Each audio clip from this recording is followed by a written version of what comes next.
Hi Scott, how are you doing? Hi Jeremy, all good, thank you. Good stuff. Can we just check on the team news first of all? Any fresh injuries affecting this weekend, and is Kenny Tete going to be available? No fresh injuries.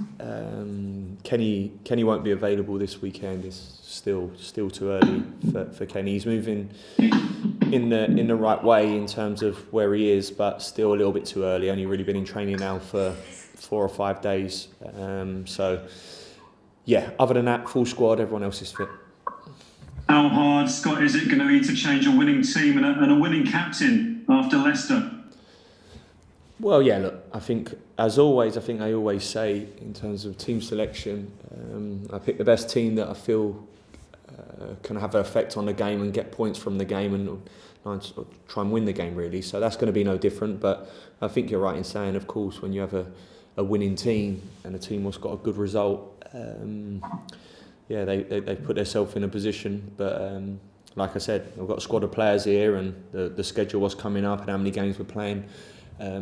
You're still not writing off the fact that obviously I'll pick the best team that I feel can win the game.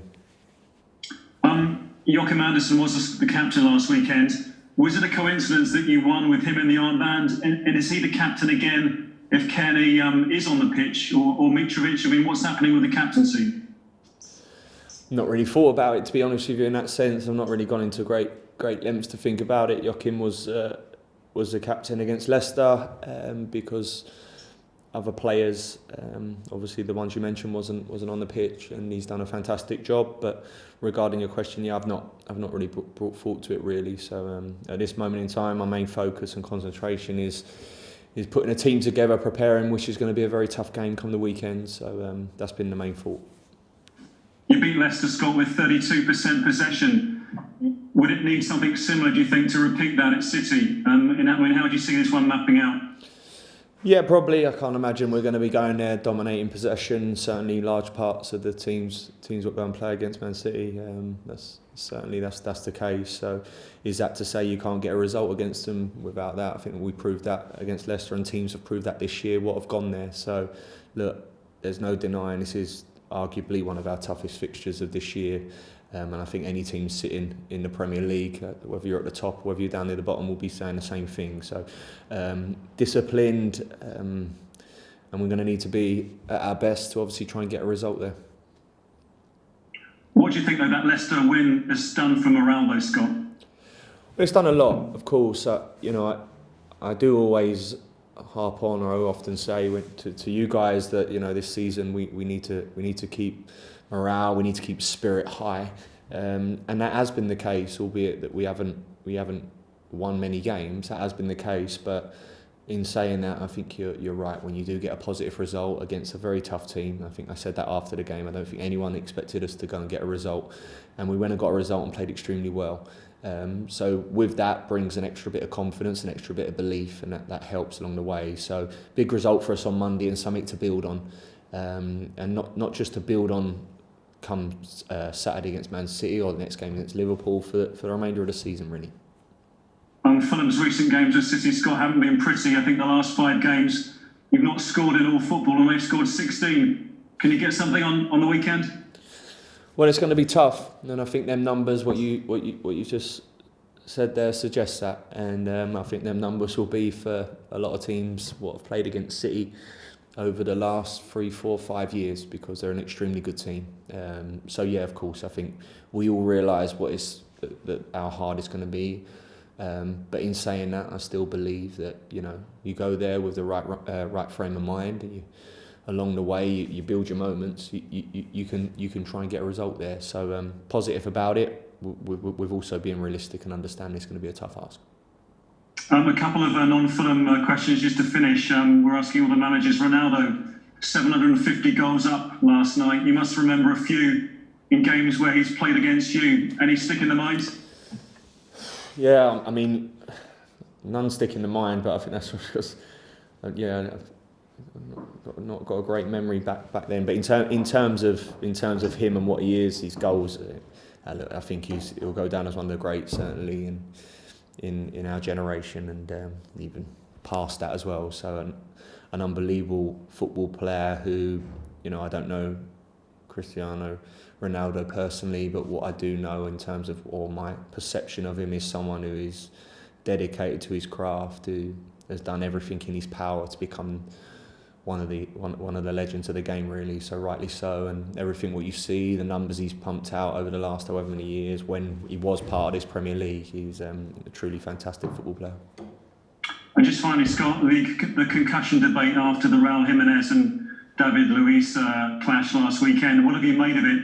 I mean, do you support concussion subs?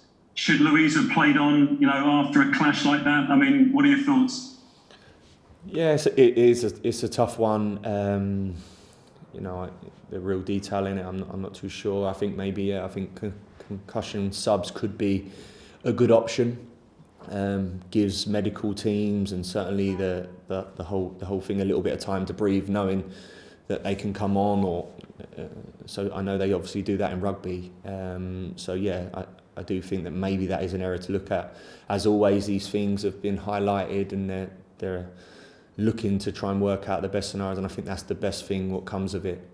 So there's a lot of things in place, or certainly been spoke about in place. So let's see what happens. Thanks so much, Scott. Good luck. Thank you. Thanks, Jeremy. If you wouldn't mind going on mute, please, and we'll move over to Faye Carruthers Premier League Productions. Hi, Scott. Hi, Faye. How are you? You all right? Yeah, really good, thank you. Great Good. win for you last week, especially after what we talked about. You said that the team was very, very close to clicking. Did you feel as if you saw them click against Leicester? I'm not sure about click, because I think we've had a lot of games this year where that has been the case, all around 90 minutes. Probably not. Maybe take West Brom into that, where I thought it was exceptional on the night.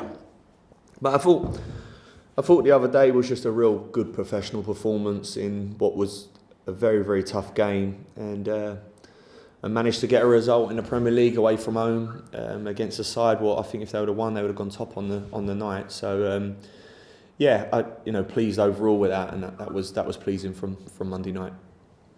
Is there any fear factor going into this match against Manchester City? You just mentioned those stats there, but surely, that match against Leicester would have given you some big confidence.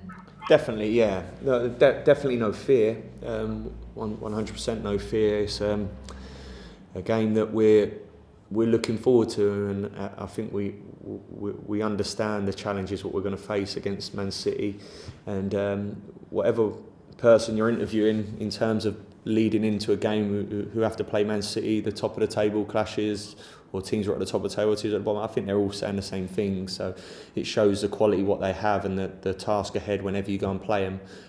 But at the same time, excited to go up against them. And let's see, this is football, and in football you prepare right, you do it the right way. Along the way you ride your luck a little bit, and also you show your quality at times. You never know. So we're looking forward to it, and hopefully we give them a good game.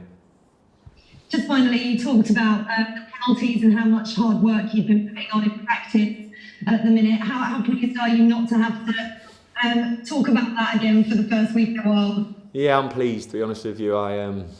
It was pleasing because there's no doubt over the last few weeks it has been a bit of an issue for us, because, like I said, in a hideaway that you miss penalties like we did, what cost us a lot of points, which it has. There was obviously there's something there, and ongoing process, really try and keep ticking as many boxes, like I said, keep working on it, and hope that the hard work you're putting in and what the players are putting in and the process that are in place will pay off. And it was pleasing for that one to hit the back of the net.